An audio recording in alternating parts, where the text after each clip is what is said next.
Nagkahakot kami ni Ed. Parehas kasi kaming day off today.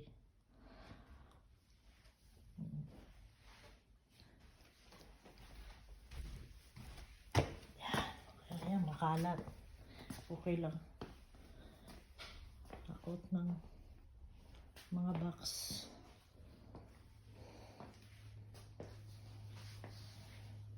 Sa aming munting bahay kubo.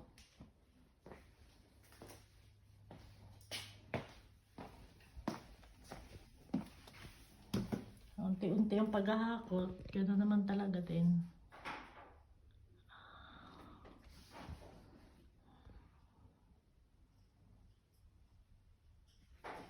Okay tayo.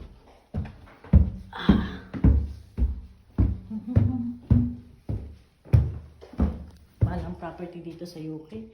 Tingnan nyo. Ito nga hindi pa nga. Kagandahan. Ano si Ed si baba? Namimitas ng mansanas.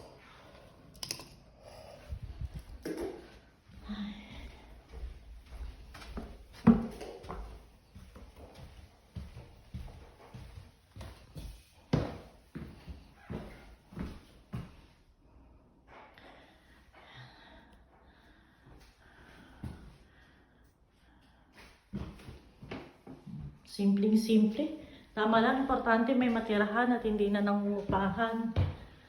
Diba? Utan mo. Mga bata. May bintana. Maganda dito maaliwalas kasi may bintana sa Yan yung labas namin. Actually yan. Yung tapat ng band church yan dati. So sad nga hindi na siya church ngayon. Church of England. Flat na siya, parang ang mga apartment, kwarto-kwarto.